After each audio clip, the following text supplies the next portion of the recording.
Musical Talk, the UK independent musical theatre podcast.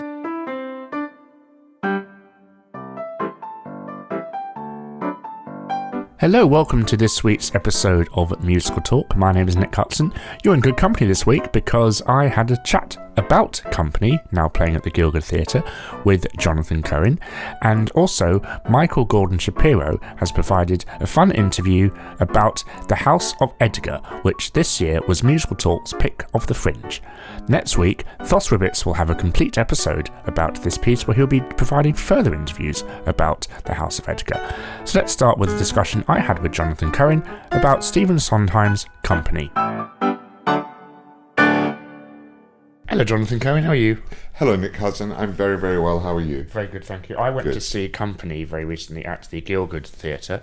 I wanted to sit down and chat with you about Company because, of course, you were there at the opening night of the original production back in 1970, was it? I think it was 71. I think it opened in on Broadway in 1970, and I think it came here in 1971. Whenever it was, it's a very long time ago because I'm so old. Tell me about your thoughts on the piece.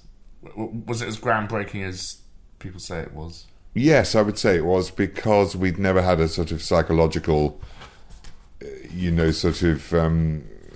psychological sort of musical before that relied more on a concept rather than an actual story as such. But there was a lot of hoo-ha in the press about it, and I remember thinking, oh, this is amazing. And of course, by then I'd known that Stephen Sondheim had written the lyrics for West Side Story and Gypsy, of course, and those sort of things. So we were all fascinated to hear what an actual musical score by him would be like. So they hadn't had a funny thing happen on the way to the Forum at that point, then? They probably had, but it hadn't been a big hit anywhere. It might have toured provincially, I can't remember. But you fell in love with the music, didn't you? I mean, it's yes. Well, I fell in love with the whole piece, really. I mean, for me, it was very exciting because Larry Kurt played Bobby, the protagonist, and of course, he'd been the original Tony in West Side Story, and I'd heard the American cast recording of that with him, and I was fascinated to hear him. There was Elaine Stritch, Donna McKechnie, who was an amazing dancer. Elaine Pitch is the drag queen version, I think. Very good. You'd know more about that than me, Karen. No, you carry on. You're the one talking. Oh, so I am. And Donna McKechnie, who was amazing. She was the most phenomenal dancer, American dancer. Of course, it was the American cast. A friend of mine, Jill Martin, took over when they left. I can't remember which part she played.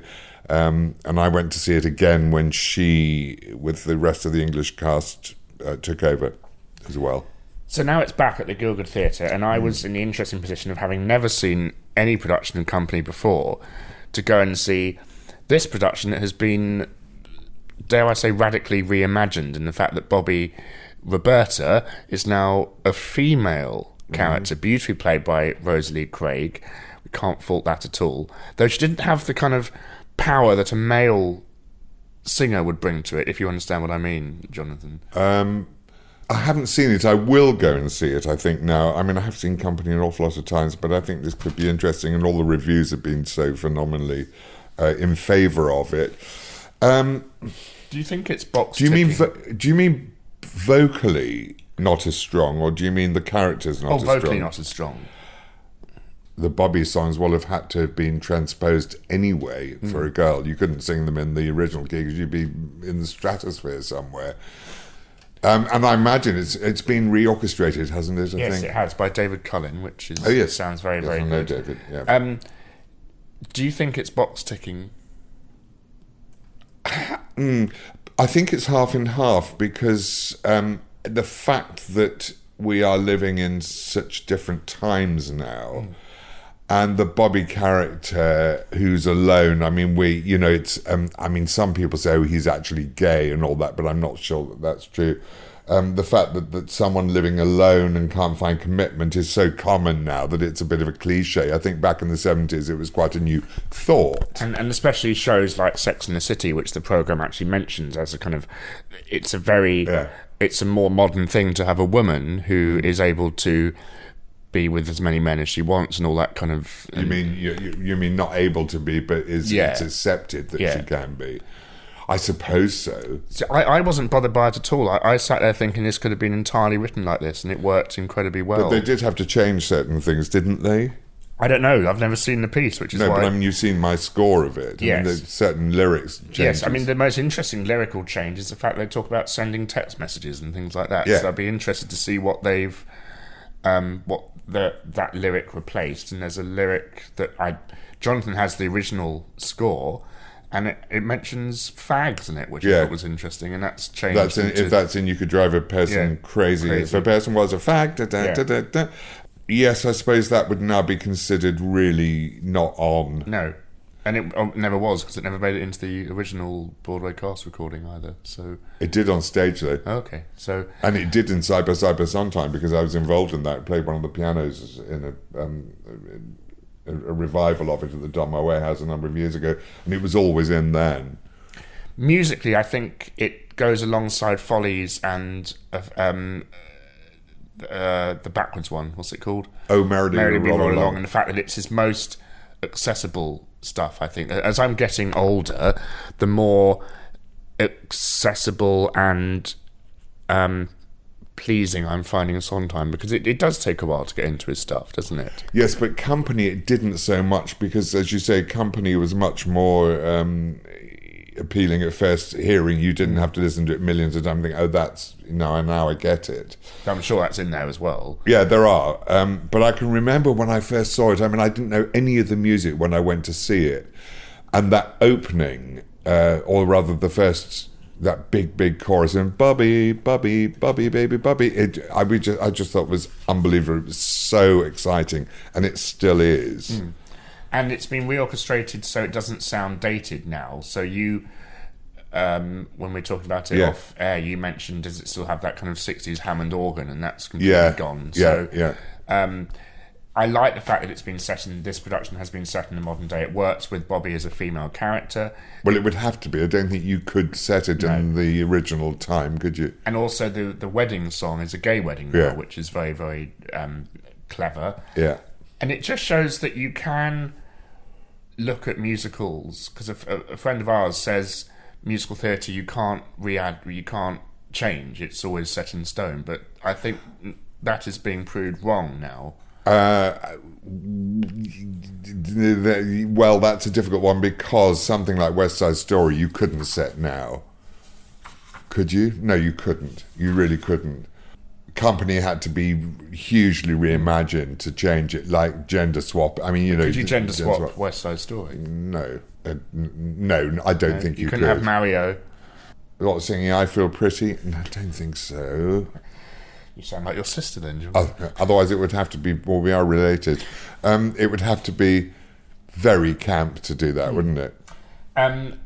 Big orchestra, full string section, which is very nice, beautifully conducted. How many strings? And led by Joel Fram. So we have violin, viola, cello, we have woodwinds, and we have brass, and we have three. So it's not a full string section. Well, it's more strings than you get in a lot of orchestras. Right. I liked the modern set of this show. There's lots of... It's almost like an Alice in Wonderland kind of a thing. She's always going from room to room. She's always getting sucked down this rabbit hole of being 35. And it's quite dreamlike in the fact that at one point she's outside the front of her apartment at street level, and every front door says 35. Which is her birthday. Because they come together for a birthday, haven't they? Or do they? That's the question. And they have... I don't know. She has massive... balloons saying 35 that get smaller and bigger, and at one point she goes into a tiny door, much like Alice in Wonderland, and drinks a drink and things. So it's... Oh, that's actually interesting. Yeah, it's a very, very interesting, beautifully directed production by Marianne Elliott, who did, as advertised in the back of the programme, The Curious Incident of the Dog in the Nighttime, and the same set designer as well. Very good, Nick. You can read. Very good. Thank you. I had to have you read it to me before we started this discussion. Marry Me a Little, not Marry Me a Little, which we'll get on to, but Getting Married Today. Yes. Which I thought was called Not Getting Married Today. Yeah. Is a wonderful sequence. It really is beautiful in this production. And in this version, it doesn't take place at a wedding. It takes place in the Cold Feet moments before the wedding in the apartment block. So the whole thing happens in this apartment block. We never leave the apartment. And the priest, wonderfully played by Daisy Maywood, keeps popping up from all over the place, which is quite amusing. So there is magic in this show as well, which I was very pleased to see. Right. Oh, so you don't know where she's going to come from? So at one point she appears from behind a wall, and then she disappears, and then she appears in the fridge, which is then which goes back in the fridge. It's then empty and all that kind of fun stuff. We have to mention "Ladies Who Lunch," sung by Joanne, played by Patti Lupone. And of course, in the original, it was Elaine Pitch. Which was amazing. I mean, it was such a campy number, and she did it absolutely brilliantly. And funnily enough, I've just been coaching some singers at a weekend, and one of them did "Here's to the ladies that lunch," and I hadn't played that in years and years and years, and I just realised what a brilliant song it is. Absolutely phenomenal. Kind of bossa nova, isn't it? Kind of very music-y. Patti LuPone, the character of Joanne, doesn't really do much in the show, but she has that scene where she absolutely steals the whole show. Yeah. And she played it perfectly. I've never been a massive fan of Patti LuPone. I'm still not. I still struggled with what she was saying. She did have diction issues, but it still felt nice to be able to see her on stage. I don't quite get what the hype is about her, but Rosalie Craig is the star of the show, and the whole ensemble are the star as well. The orchestra are perched on top of the set, so you can always see them. You can see them, which is quite nice, unless you're in the upper echelons of the gallery or something like that. Which I'm sure you weren't. No. But overall, very, very nice to see in company, and it's nice that this Christmas Company and Follies will be playing at the same time. So if you're a Sondheim fan, you can certainly get to London. Where's Follies playing? Follies is coming back to the National. Is it? Yeah. What you mean the same production they did before? As last year. I wonder why that's happening. Is there something? No, it's just a massive success, and they thought, well, let's put. Sorry, yes, of course, because I saw it, didn't I? It was wonderful. Some wonderful songs in company, and some songs I didn't know either. Like I always thought, "Marry Me a Little" was in a musical called "Marry Me a Little." Well, "Marry Me a Little" it wasn't in company when I saw it, and it's not in the score. Funny enough, because it was been cut.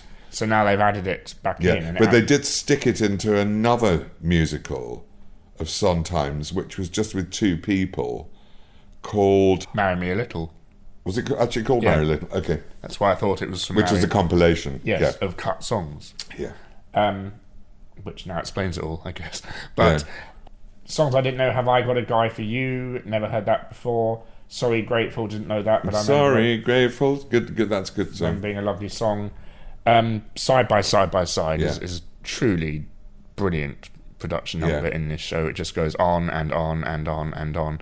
I didn't quite understand the point of it, but that's why I'd have to see it again to truly appreciate this show, I think. Yeah. And of course, being alive, "The Ladies Who Lunch." Actually, I think Side by Side might be fairly sort of cynical, isn't it? Isn't it warm? Isn't it cozy? Are they really saying, isn't it warm side by side? I'm not sure that they are. Well, I guess because the apartment, they're all... Every flat is next door to the other one, so they're all side by side, and they're all saying... But it wasn't in the original, I don't think. No, the original I was reading had a kind of... a set that simulated... It's on 2 levels. Height, whereas this production is about... Yeah, it's horizontal as opposed to vertical. So Side by Side could have made more sense in this production because all the buildings are side by side. Well, they've decided to use decided by side by Sondheim. Yes, well, you've now opened my mind to that. But it's the thing that did bother me, and I wonder if this bothered you when you originally saw it, was the cynical nature. Was that marriage is a load of old nonsense, and I loved it. It also made it very funny when they're doing the little things you do together. No, I thought it was a great take on that. And that never been seen before.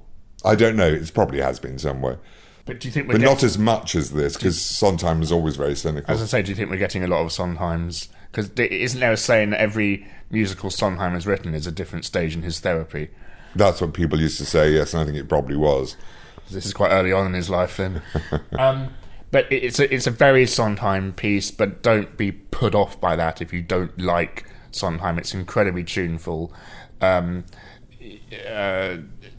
very, very catchy songs, and I hate that term, but You Could Drive a Person Crazy will get in your head. It'll drive you crazy. And of course, Being Alive is the big smash at the end, isn't it? And there's a very beautiful kind of dream ballet sequence in this production called TikTok, which is in Act 2, where Bobby is kind of having this sort of semi-breakdown. Again, it has some nice magic in it, where the flight attendant that she is having dalliance with is in bed with her, but then he somehow stays in bed with her, but yet he is then on stage somewhere else, which is quite clever. Right. And that's Jonathan Bailey playing the character of Jamie.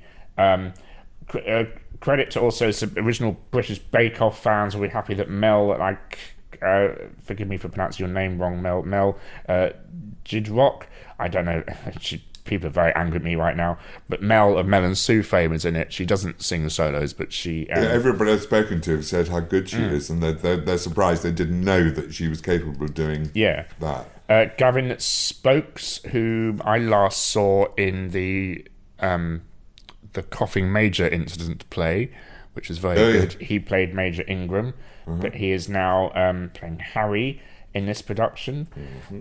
Very well-rounded cast, and just very, very, very enjoyable piece of musical theatre. Didn't seem too preachy, which I liked. Yes, it's quite cynical, but the messages weren't hammered into your head like Into the Woods, for example. Yeah, but I think the thing is sometimes so intelligent, isn't he, that he well, maybe just at this stage of his career that wasn't happening. I also felt the second half of Into the Woods was very preachy, and I didn't like that very much. And credit also to George Firth, the book writer, with whom he did Merrily We Roll Along as well. So. Yes. People, and a lot of the reviews have said, and I can't remember this, that they didn't feel the book was actually as good as Sondheim's lyrics, but I can't even remember half of the book. No. There's a wonderful one where is it Joanne that Pasha Lupin plays? Yes. Where she goes, "Can the adults smoke?" Of course, that's totally out now as well. What's interesting is they had to have a warning outside of theatre saying there will be smoking on stage. It's interesting, isn't it? And there'll be a blackout of 10 seconds between each act. In case what? In case you think the theatre's broke. I don't know. It's just health and safety gubbins, isn't it? God, it's endless, isn't it? Well, it only went on for 10 seconds. It's fine. Okay. What? The announcement or the blackout? The blackout. There's a great line in the show. I love phones. They're like, it's such a great way to be in a relationship with someone. You can be close and yet remain distant at the same time. And then something like that. And then Joanne says, just sounds like marriage. Yes, that's from the original as well. But of course, in the original, they were using there were no such things as cell phones in 1970, 71. Just telephones. Yeah. So of course that's why they can use texting and whatever. But yeah, company's playing at the Gielgud Theatre. Do go and check it out. We're very, very lucky to have it in London with a very, very strong cast. Jonathan, thank you very much. It's an absolute pleasure. Bye.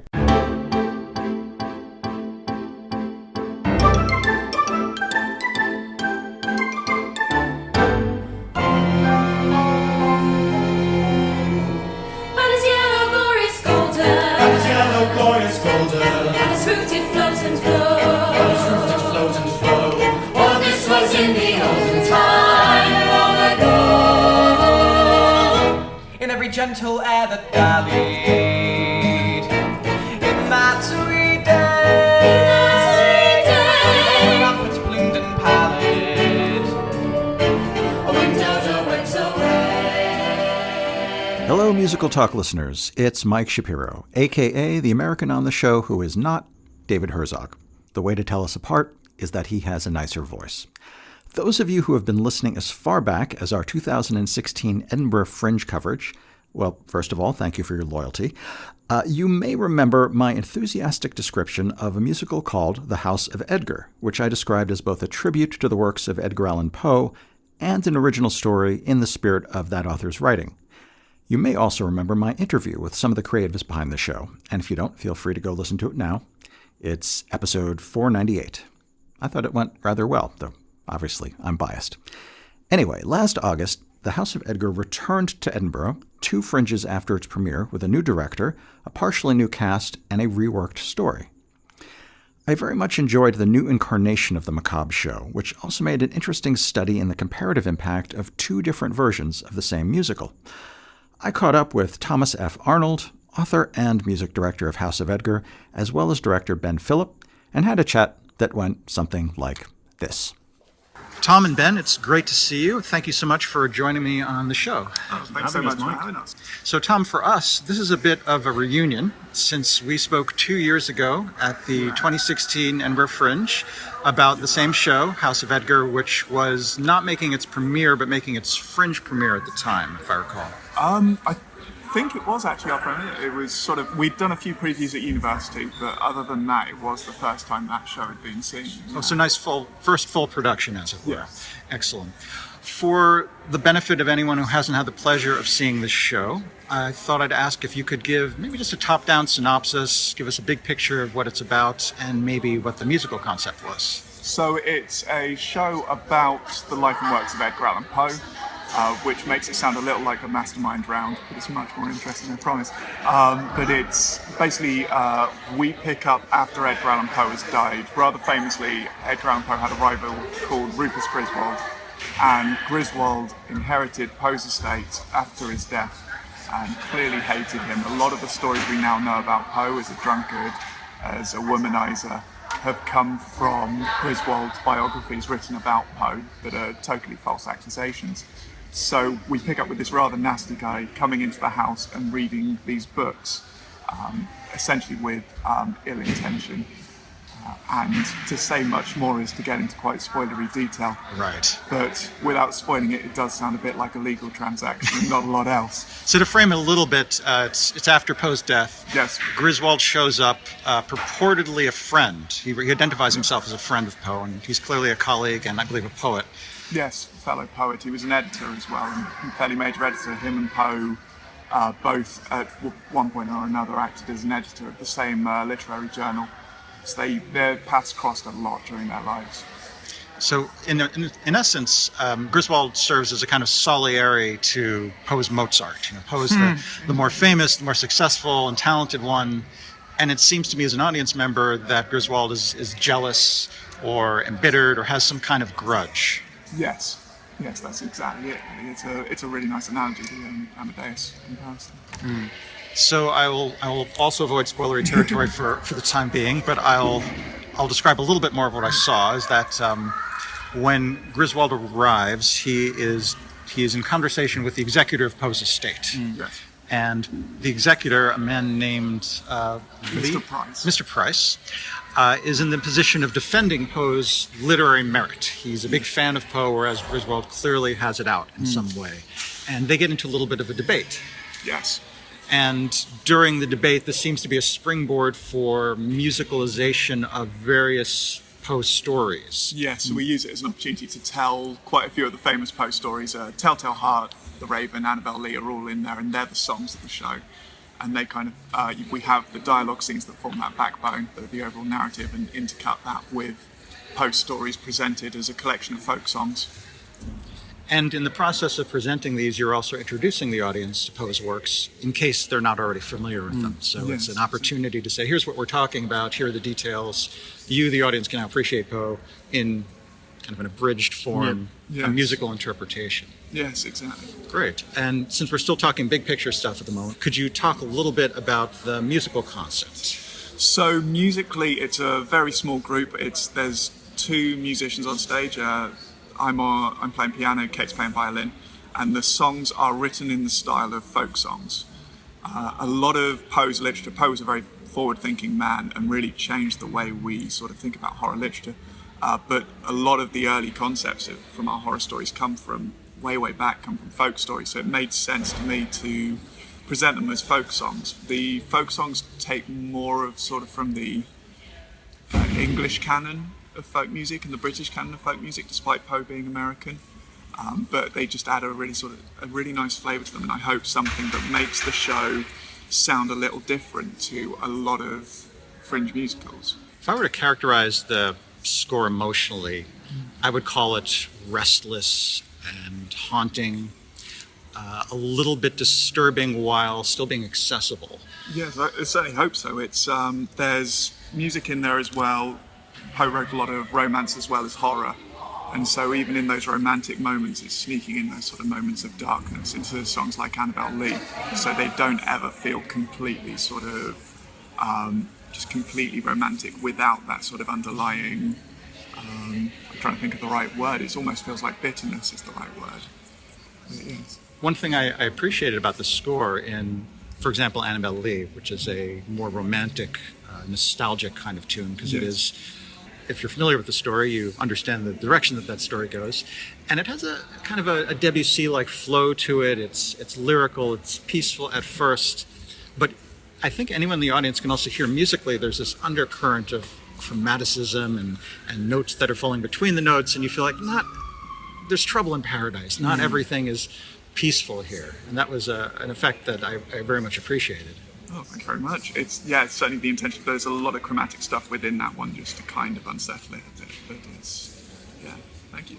With regards to that number in particular, I know that Tom and I had been listening recently to Dario Marianelli, actually, who did the Atonement score, and so trying to kind of, and he's an incredibly evocative composer, and he gets right to the heart of a number. So I know during our recent rehearsal period, we drew a lot on that actually at the time to re-edit some of the compositions. We had a rehearsal where we were doing a physical theatre workshop with our actors who were playing Annabelle Lee and her lover. Ben was playing the Dario Marianelli. It was Atonement, I think. Yes, yeah. Playing it in the room, and I just kind of left the room going, the music's not good enough. Quite a few of the numbers this time round are sort of pushed slightly further than they are on the 2016 recording, and sort of re-edited towards the end of that song to try and push that number even further and get an even more evocative sound out of it. You described the influence of British folk music in the score. Yes. I think it's also worth mentioning that some of the performance practice feels evocative of American folk music, and in particular Southern folk music. Yes. The use of the fiddle, for example, where you have a lot of chromatic runs and really raucous, screechy glissandi effects, and other things that to me feel like a kind of cryptic and ghost story-like. Yes, there's a strong sort of Southern folk influence on the Raven, in particular, was one we picked out. Given that that's it's not the all-American poem, but it's a famous American poem from one of the great American writers. So it felt weird at that point to do that in a particularly British style. So that one in particular, as you say, has a lot of slides in it, has a much more sort of improvised feel to it. I've really enjoyed this run actually. Kate and I have felt quite a bit freer to improvise around a lot of the music while we've been playing. So there's been a lot of that kind of stuff is added in as this run has gone on. It's quite a nice drive as well that's been brought to production with the addition of the stomp pedal, which gives a lot of kind of oomph and almost a boozy quality. And just now I'm thinking, what would it be like to set this even in a pub, for example? It has that kind of raucous feel, which is quite exciting. And it definitely gives the opening number, The Haunted Palace, a lot of kind of energy, I think. When you say recently. When you say stomp pedal, do you mean an effects pedal or literally something that you're stomping on for a percussive effect? It's just a box for percussive effects. Sounds like a bass drum. About yay big, which is great for an audio medium. It's sort of like 20 centimeters by 20 centimeters. Kate's got it by her foot, and so while she's playing, she's stamping on it. And then in the Raven, we've also got a tambourine on the floor, so we've got a kind of bass snare effect between the two of us through that number. When we first did the show, we had a guitar in it. Just due to budgetary reasons more than anything, we weren't able to bring it across to this production, so it was nice to find another way to get that slightly sort of percussive sound into the score. Sure. Kate is your violinist. Kate is our violinist, yes. And she can play it really like a fiddle. She can really adopt that non-vibrato, very raw tone, and she seems very adept at that. Is that in her bag? Is that her background as a musician? Her background is more in the classical stuff. Rather surprisingly, and this was something we sort of worked on together quite a bit. She wrote a lot of the violin parts for the score. We sort of collaborated on them because I'm not a violinist. And just also playing with seeing what we could add in and that kind of thing with the slides and that kind of thing, what we could get out of the instrument. So it's kind of a learning curve for both of us doing this show in that respect. In one of the early songs, the Telltale Heart, you have what I might call patter, spoken patter, very rhythmically dense. lyrics that to me almost sound like the American square dance tradition. Grab your partner, swing around kind of stuff, but much darker and more evil. And given the regionalism of the story, I was curious if that was a deliberately chosen influence. No, actually, I've never even thought of that number like that, but I do like the comparison a lot. It does have that sort of very rhythmical, sort of four-boxy sort of sound, but with very deliberate steps in it musically. But yeah, no, I hadn't considered that at all. It's a very verbally athletic moment, and it seems very challenging just to enunciate all those syllables. Yes, it's a bit of a cruel number. She's doing Sarah, who plays the madman in this version of the show, is doing a superb job of really getting her tongue around the text. It's fantastic. It's athletics, gymnastics, all that jazz. It kind of came from this idea of, so in the story of The Telltale Heart, for people who don't know it, a madman has committed a murder and is trying to convince a jury of their innocence because, no, look, I'm not guilty, I'm not mad, because look at how carefully I planned this murder. It's a rather sort of silly, quite psychopathic story, and with the words it was kind of an attempt to, again, it's an extension of that. Look, I'm not mad, look at how many clever words I can use and look at how quickly I can speak. So it's deliberately kind of showing off that style. It's almost Gilbert and Sullivanian, if that's a word. It's Sullivanian. Sullivanian, I like that. Modern major, whatever it is. Modern major madman. Yes. Major madman. Now, Ben, you're approaching this production from a very interesting perspective, since you're director for this iteration of the show. Yeah. But you were a cast member in the 2016 Fringe production. So what is that perspective like? What did your prior role allow you to bring to this time around? Yes, so we're approaching this show as being having been in the cast in 2016 and now we're approaching it as a director in 2018. It's been an interesting experience. From my perspective, I'm quite interested in the theatre of catharsis and also the potential of song to provoke memory. So I've brought those sort of kind of interests into the process. Similarly, I've also been quite interested in trying to kind of harness the emotional content of each of these numbers. So, for example, in terms of editing compositions, so in order to find a stronger heart for each number, and has been a kind of a strong kind of motivation for me in this time around. Alongside that, introducing. Changing up the set actually a little bit, and the whole aesthetic of the show is very different to what it was in 2016. And further than that, also the cast, we've cut the cast down by 2 and it's now an 8-hander, and for economic reasons, but also because it's tighter, and I enjoy the multi-rolling aspect of that. So yes, I'm coming at it from a number of different perspectives this time around, and yes, I've had a good time doing that. One interesting difference between this version of the show and the 2016 version is that you were in a much larger space. Yes. If memory serves, you were in a more intimate and almost claustrophobic space last time around. It was a room almost akin to a convention center room. So low ceiling, everyone was facing forward. And now you're in a kind of a vast chamber. You have audience on all 3 sides, I believe. Yeah. How did that change your approach to blocking or conceiving the work? Brilliant. So I'm a huge fan of spaces that kind of do away with an end-on set and take the audience out of the theatre. Theatre that takes the audience out of the theatre. Now, of course, we're very much still in a theatre, but we've got this sort of immersive setup with a thrust space. I love that. We had a preview run of this version of the show at Wimbledon in July, and it was actually end-on. So the thrust show you're seeing right now on all 3 sides is actually quite a late change, really. Blocking that was quite fun, actually. It always is. It requires quite an intense attention to sight lines and directing the actors to perform in a sort of 360 space. But for me, it makes it so much more immersive and more exciting. Theatre should have that kind of adventurous quality, and so yes. I was sitting stage left, front row, And there was a moment where the actor playing Griswold essentially walked right up to me and almost stared at me in the face. And it was very intense. Yeah. It was very involving. I'm curious how many effects like that were planned ahead of time. I think at this point in the run, now we're in week 2, the actors are definitely taking more ownership of the show, and I'm happy for them to be playing in that way.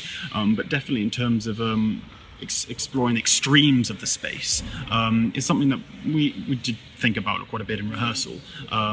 Now they have an audience, they're able to really run with that and direct themselves to individuals like yourself. Now, you alluded to a Wimbledon production, and this seems like an excellent segue to talk about what's happened in between these 2 Fringe runs. I know that you've been busy and had a couple of productions in the show. Would you like to talk a little bit about that? So we weren't in Edinburgh last year.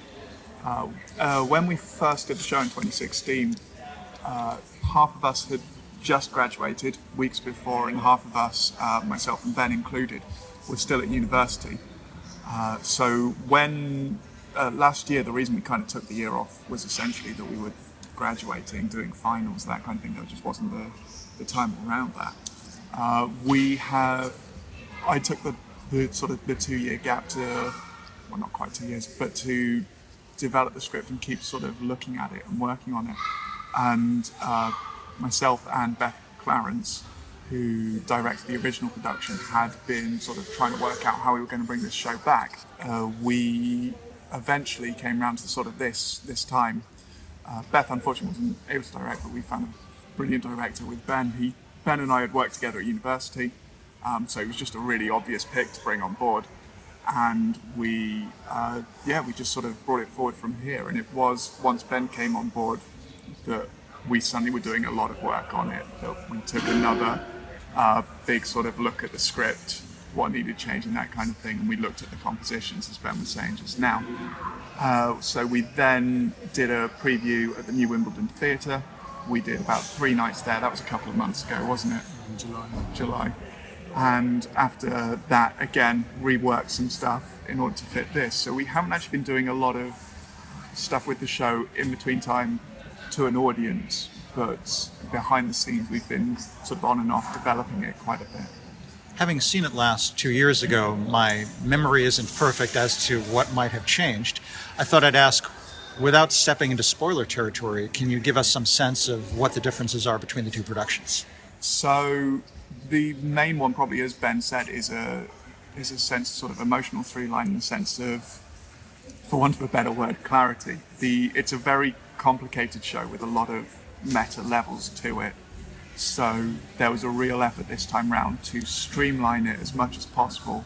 So when we start throwing those twists and turns, and in the second half of the show they come quite thick and fast, when they do start coming, we wanted to make sure they were still the audience was still coming along for the ride with it. So that was a fairly big change. Another big change was that we took out a whole story from the second act and put another one in. Hop Frog, I think. Hop Frog, yeah. So Hop Frog has gone completely, and in its place is the House of Usher. And again, that was a streamlining thing. The House of Usher just felt more relevant to the House of Edgar. It's where it gets its title. It's where it gets a lot of its plot and its character dynamics from. Without saying too much, I guess that would be the main sort of thrust of it. I don't know if you agree, Ben. And further to that, I think slightly altering the structure of some of the previous songs that were in the show. Indeed, actually flipping the order of one of those songs, so that there feels like there's some sort of kind of sequence or build up to something. Again, all in favour of and in service of clarifying an emotional through line, or making not making a point, but or kind of building up to this portrait of a particular character. Interesting. I noticed this year you've once again gotten a late night time slot. Yes. Which I imagine is a bit of a mixed blessing in that it's atmospherically appropriate given the subject matter. It's Poe, but it is also, one of the shows at least, is getting pretty late. Was this a matter of choice or just necessity? A bit of both. We wanted a slot in the evening where it would be getting darker. Just as you say, it works atmospherically. We probably came in a little late, ended up with the slot we did. We've been on at 10 in the first week, this week we're currently on at 11:10 at night. So we start one day and then we finish the show on the next. And then we're going back to 10 p.m. next week. I personally really enjoy it. I think it's quite fun. It is draining, but it's a really fun time slot to be playing. And it does leave you free as well for so much of the day to be in Edinburgh and to see stuff as part of the festival and really get out there and enjoy it. Performatively as well, actually, it's quite an exciting time slot at 11:10. I mean, so many other acts at the Fringe Circus or comedians will be performing even after midnight with very high energy shows. So it's been a good challenge actually for this particular team to have that practice and experience and adapt to it. One of my kind of directions last night indeed was charge up the audience, demand their attention. Why do they need to be here? Why do they need to be watching you? And really running with it and not just going, oh yes, I could be in bed right now. Yeah. I think if the show were less gripping, there might be a problem of feeling tired and sleepy and yawning. But because it's so high energy and so intense and it's so directed at the audience, the benefit I think you get are the psychological effects of being up late. Your defenses are down, you're a little more susceptible to emotional suggestion, you're more easily creeped out. So my guess as an audience member is it works in your favor on the whole. Speaking of some of the shocking effects, one thing that I noticed felt very impactful this year were some of the stage effects. I'll speak very generally, but ghostly things happen and they make a lot of noise. There's a lot of physical objects moving in ways you wouldn't expect them to do. Is that a safe way of describing it without getting too spoilery? Yeah. Many Fringe shows just throw up a plastic tree on the stage and they say they're done because you have to set up and break down very quickly. But you have a fairly ambitious set and some effects that are more sophisticated than what you'd expect to see in Fringe. And I think for both reasons, they're doubly shocking. They're shocking in their own right because we don't expect them, and they're just shocking on a visceral level. How important were those effects to you? And forgive my imperfect memory, how present were they in the 2016 version of the show? I think the effects are hugely important to the show. Indeed, discussing the show with a colleague when I was preparing this iteration of it, the idea of magic definitely came up, and trying to capture a stronger sense of magic was very important, and enchantment that exists alongside the horror and romance. And there are a few I hope fun effects in the show, and if the show could go further or even have a bigger budget, or it wasn't on a Fringe scale, we had indeed actually planned a few more exciting effects, but of course ambition is my folly. There was one particular effect that I was genuinely enormously excited about, which if it were on like a larger stage would look disgustingly exciting, but alas, it's just not viable actually at this level. It was going to be gory and visceral, and that's the kind of energy I wanted to kind of imbue this version of the production with. All that aside, the magic that exists is, I hope it's valid, and I hope it's fun. Back in 2016, I can't vouch for how much of that we had. We had a lot of lanterns, which I wanted to do away with this time, purely because I wanted an ensemble that felt idiosyncratic, and each character felt like an individual instead of just part of a mass of lights. And with this space, this new design for this show, actually, it has enabled a few more moments of magic. I don't know if I'll talk about the design right now, but for example, we have a set that offers a bit of coverage so that there can be sleight of hand or whatever it is. Pursuing sleight of hand has been quite fun, actually, yes. We should definitely talk about that. When we get to spoilers, we had one effect, but we did run with Wimbledon, which was particularly spectacular. It was just too big, but it was... And it was literally just skimming the surface of what I wanted the effect to look like. And you can see it. It's exciting when you're designing something. You want it to exist, but you have to sometimes kill those darlings. Absolutely. The listener may discern that we were doing a delicate dance here, trying to be as interesting as possible, yes, and trying not to spoil some of the mysteries and surprises of the show. And as a reminder, at the end of this episode, we will go into that a little bit and give a departure point for anyone who doesn't want to have the show spoiled. But while we're in the spoiler-free safe zone, 2016 gave you a very warm reception at the Fringe. If I recall, you just had a slew of 4- and 5-star reviews. How has audience and critical response been this time around? So the audience response to this show has been really lovely, really positive, and we've talked to a lot of people after the show who have been really complimentary, which has just been really nice. I've used a lot of reallys in that sentence. There were indeed a few tears last night, which is a nice response, I think. Anything that provokes that sort of kind of emotional reaction is, in my mind, I hope, a good thing, actually. Again, I love that sort of release that theatre, particularly a musical, can engender. You had previously, at our prior discussion, you had speculated about the possibility of expanding the show to a 2-act form. Yes. Is this still part of the roadmap for the show, and are there any other directions you envision taking it at this point? So the two main things standing out to us at the moment are, we obviously have a version of the show here that is being very well received and people really like, and so we're looking at potential avenues sort of in the near future for performing this 1-act version of it again. I am interested in a 2-act version, and I don't know, admittedly, I don't know how far down the line that is. Very early on, when we first sort of drafted it, the show was in 2 acts, and now it's a very different plot from what that was. There is still very much a 2-act structure within the show, with a particular thing that happens halfway through. Again, no spoilers, but so the show in its current form feels very obviously in 2 halves. So I think in that sense I would love to pursue 2 acts, because I think there's a lot more. We could give this more breathing room as well, because we have to get through a lot of stuff in 55 minutes. So it's definitely something I'd be interested in. When that will happen, if that will happen, I don't know currently, but Any thoughts there, Ben? With regards to a 2-act adaptation, Or the future of the show generally, where you'd like to see it going? it would be nice, I think, to share to expand some of the character moments for one particular character in the show, who I think warrants further exploration. Indeed, definitely wants further exploration.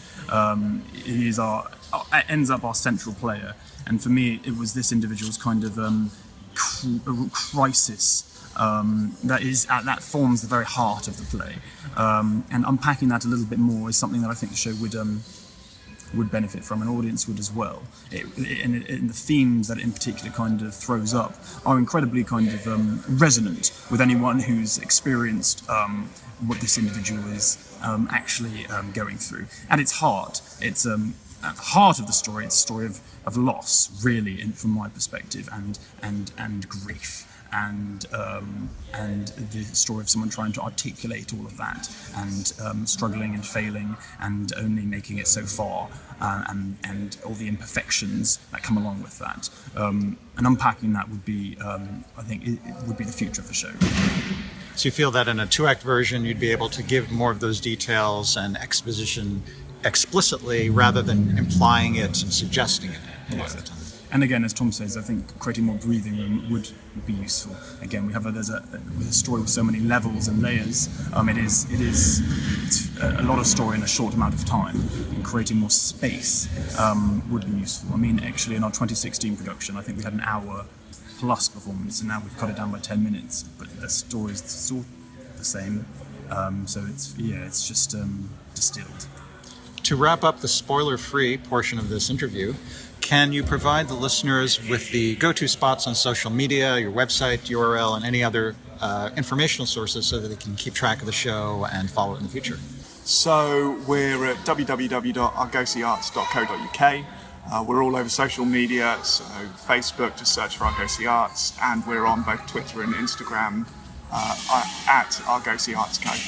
And in the event that this episode is published while Fringe is still in effect, what is the length of your run, and what venue are you in? So we close on the 25th.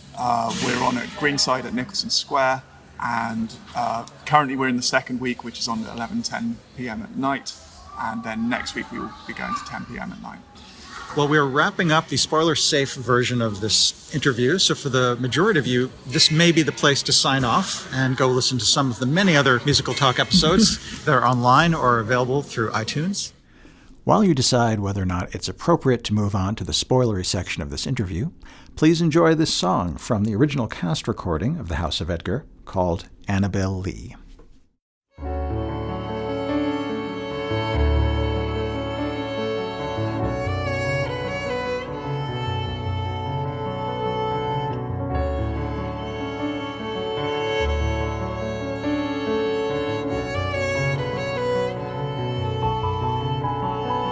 Was many and many a year ago, in a kingdom by the sea, that a maiden there lived, that you may know by the name of Annabel Lee. And this maiden she lived with no other thought but to love and be loved by me.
She was a child, and I was a child, in our kingdom by the sea.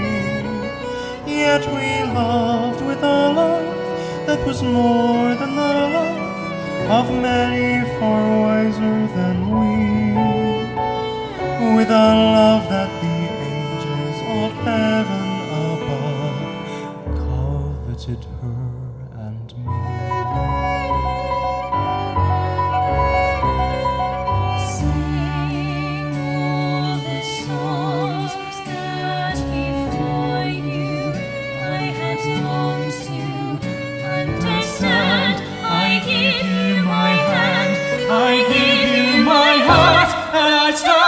To see more clearly.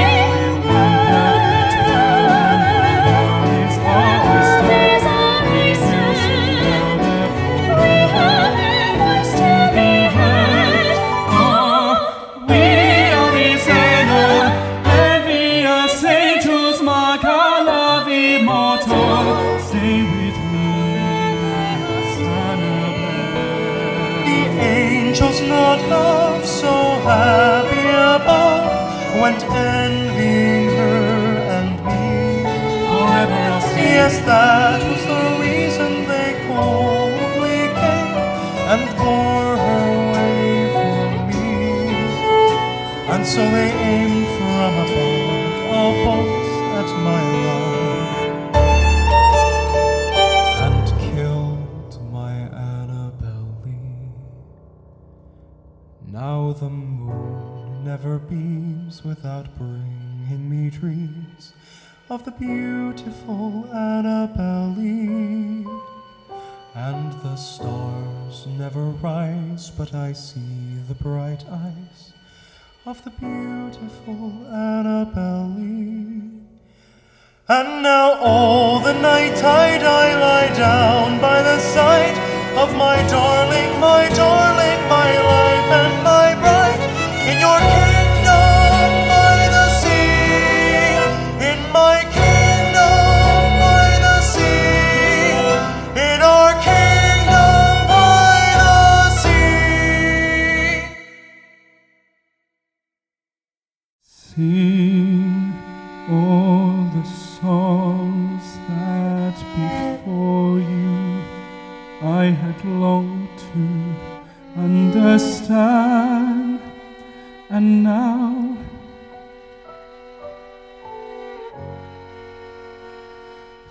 Stay with me, stay with me, Annabelle, Annabelle Lee.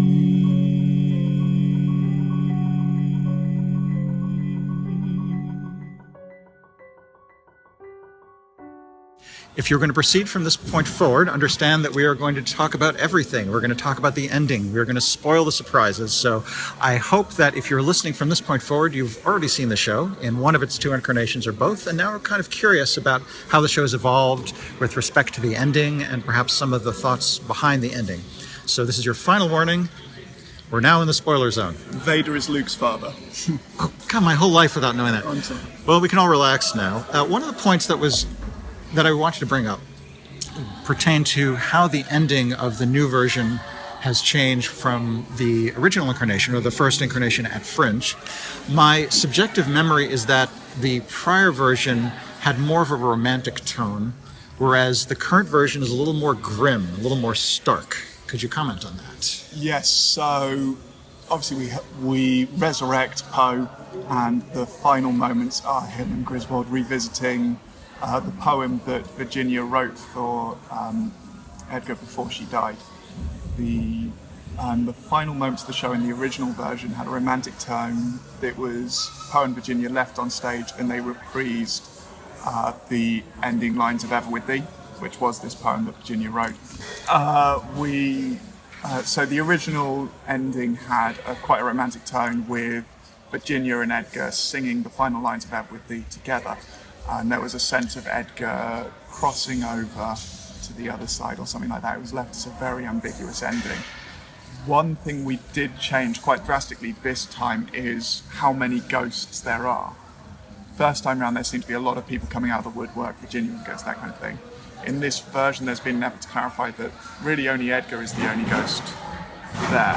Virginia is just a memory to them. Sure. And there is a sense at the end with Edgar of him being unable to let go. And whereas he had that cathartic moment before of getting over his grief and crossing over, this time we leave him without that relief.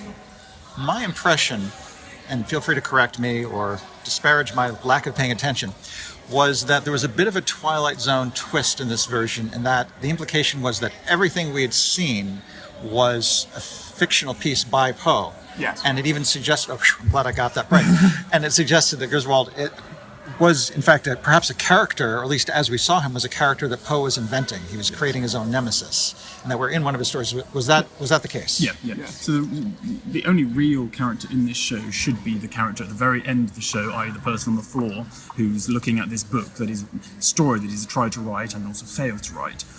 Everyone else is just a kind of fictional element within that.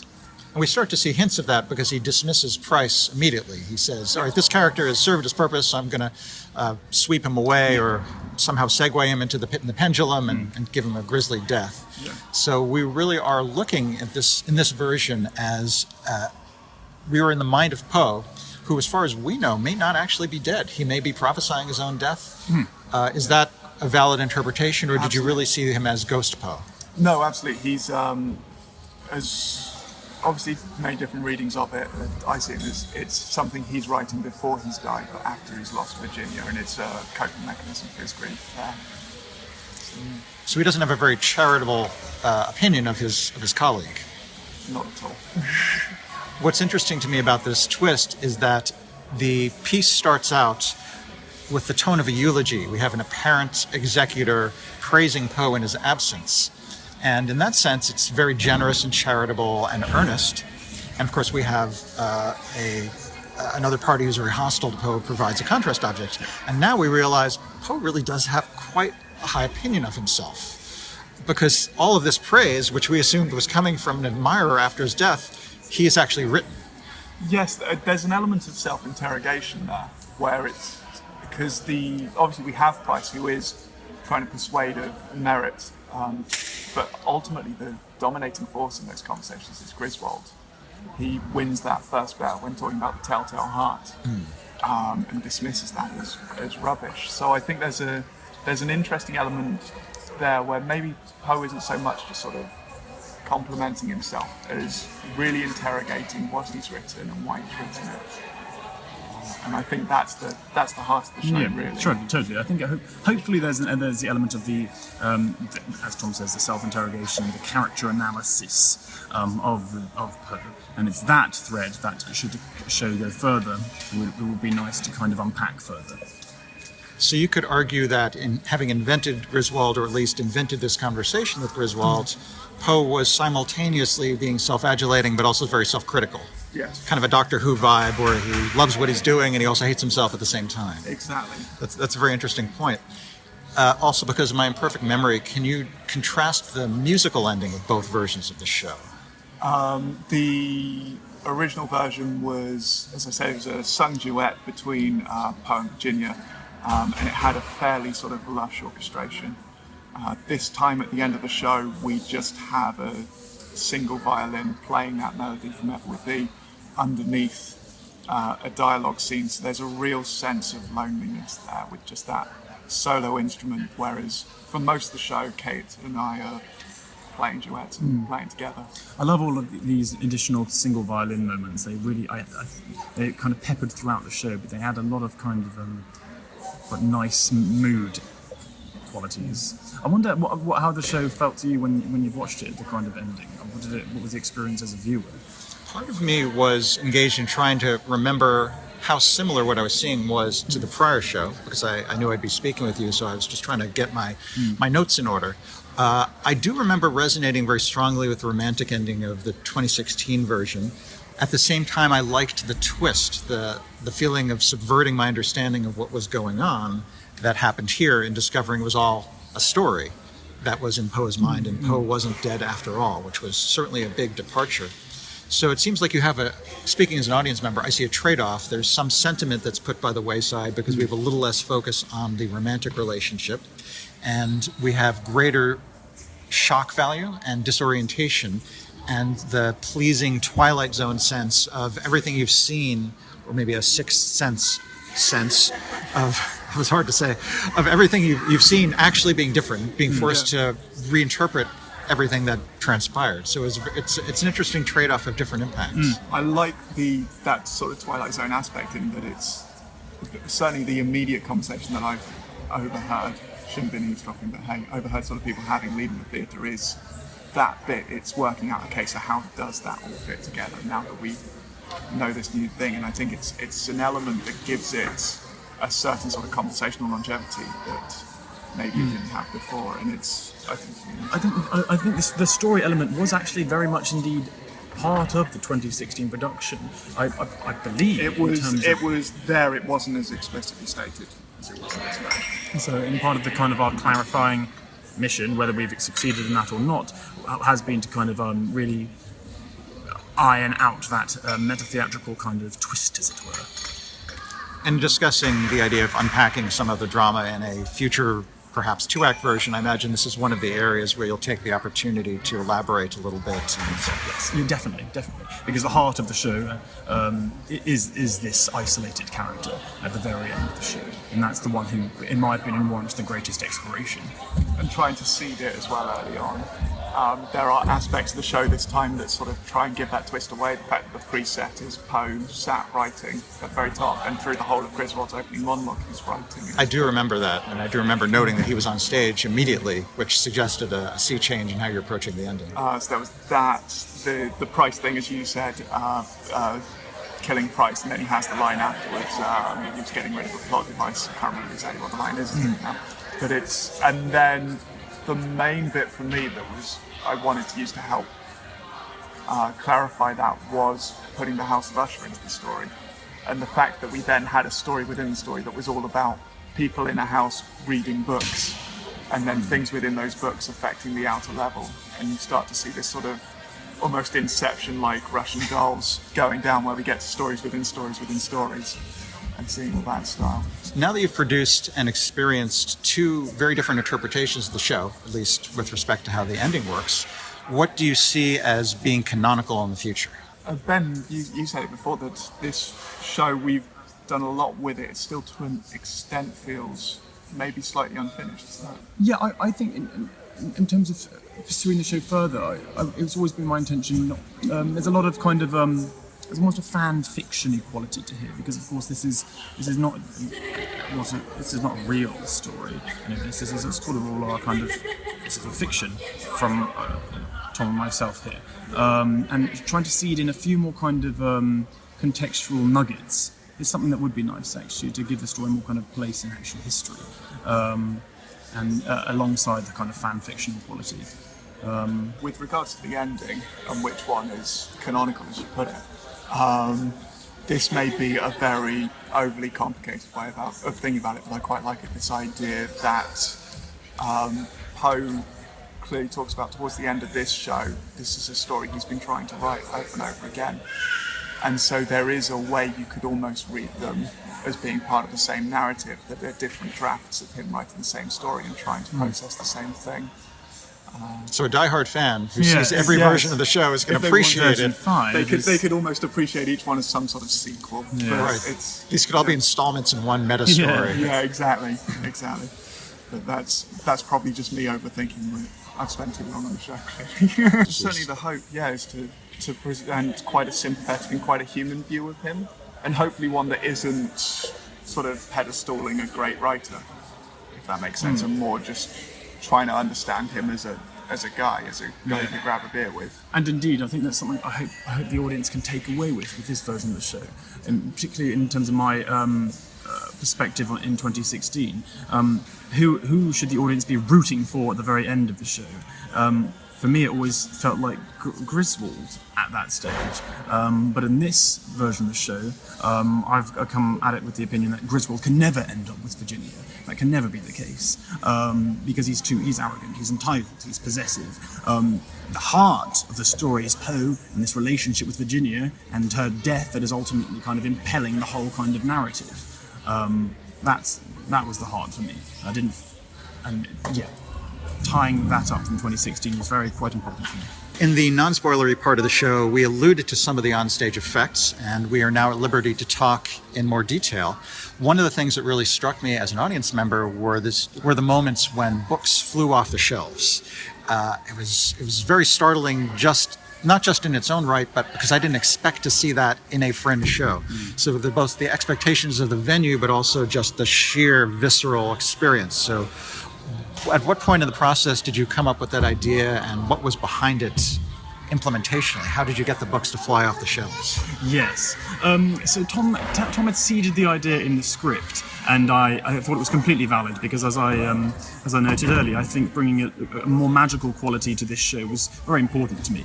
And indeed, I hope that I tried to seed that idea down into the aesthetic of the whole show, actually. So I've made a very conscious decision to veer away from any sort of sepia-toned woman in black aesthetic, and adopt something that feels a little more ethereal, almost submerged in its quality. We've got a perspex space that is luminous and which glows, and which is stripped of its costume at the top of the show as we reveal the space.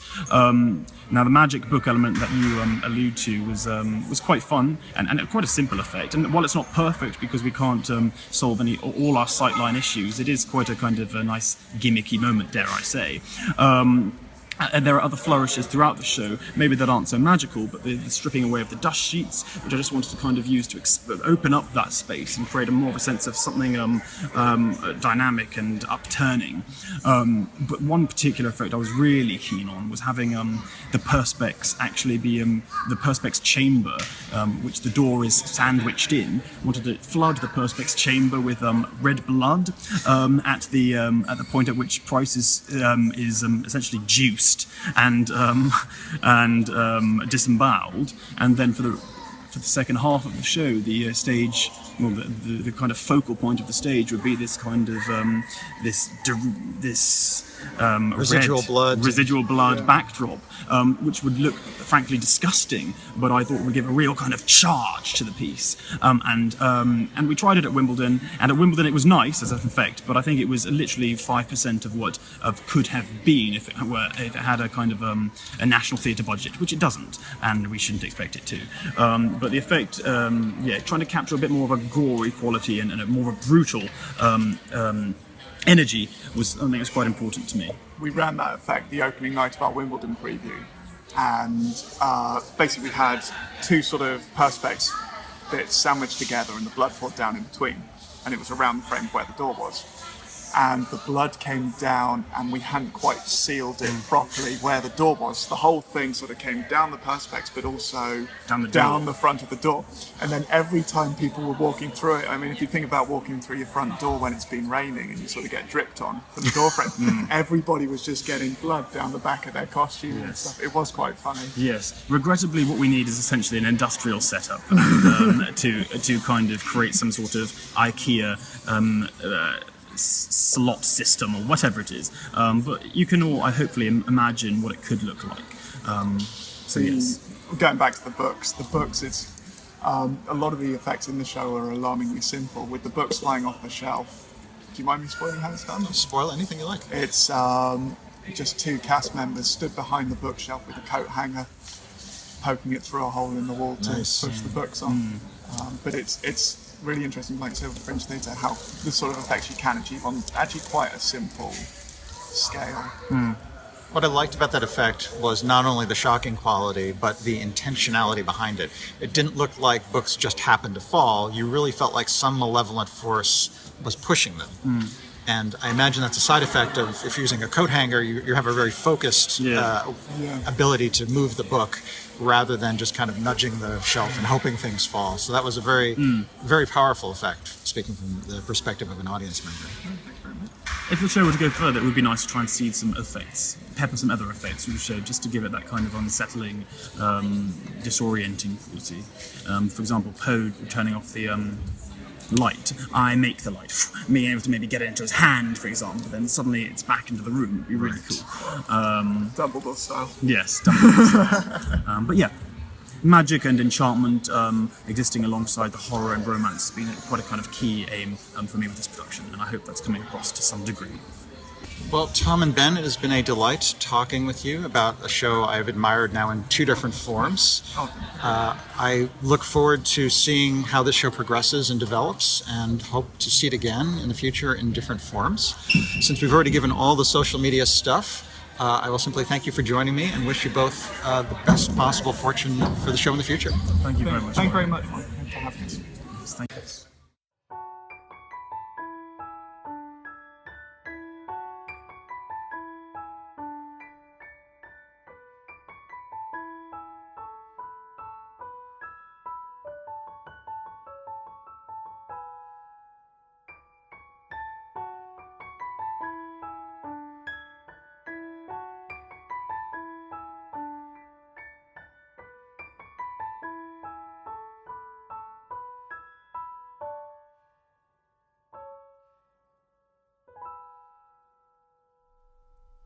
Distinctly I remember a dark and cold December, when each separate dying ember wrought its ghost upon the floor.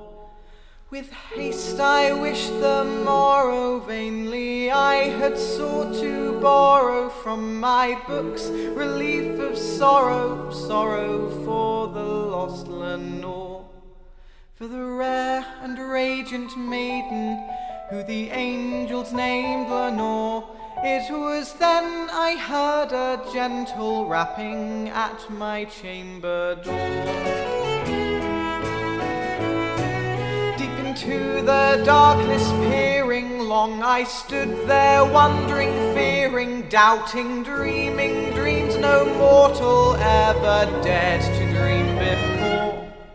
But the silence was unbroken, and the stillness gave no token, and the only word there spoken was the whispered word Lenore. In there stepped a stately raven, summoned by the name Lenore, and it perched upon my chamber door and whispered, "Nevermore."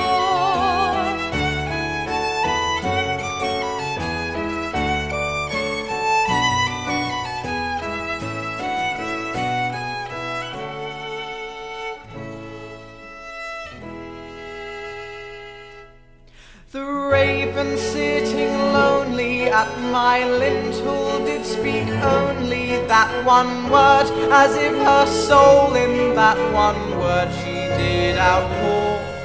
Nothing further than she uttered, not a feather than she fluttered, till I scarcely more than muttered, other friends have flown before. On the morrow you will leave me, as my hopes have flown before. You will leave me as she left me. Nevermore.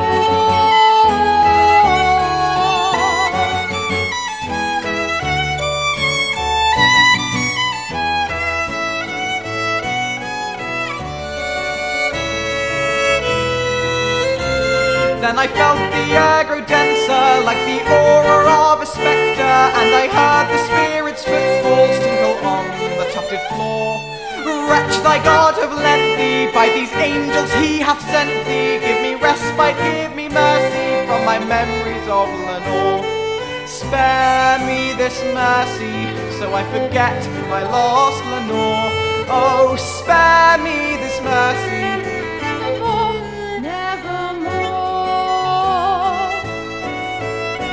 Leave no black bloom as a token for that lie thy soul hath spoken. Leave my loneliness unbroken, quoth the raven. Nevermore. And the raven, never flitting, still is sitting, and the lamplight, oh, her streaming, throws her shadow on the floor. And my soul from out that shadow that lies floating on the floor, and my soul from out that shadow shall be lifted nevermore.